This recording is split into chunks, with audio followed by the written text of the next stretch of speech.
এ দেখো বন্ধুরা, আজকে আমি বাড়িতে তালের পিঠে তৈরি করলাম। তো আজকে তো কৌশিক অমাবস্যা, তাল তো খেতেই হয়, তাই এইভাবে করলাম। সবাই তালের বড়া করে, আমি এইভাবে তালের পিঠে তৈরি করলাম।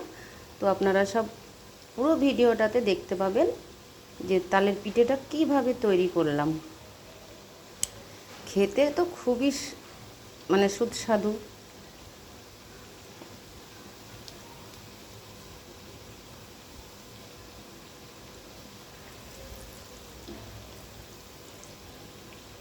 কি সুন্দর কালারটা হয়ে গেল।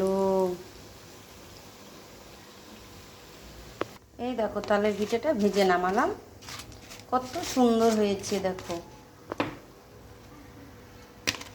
ও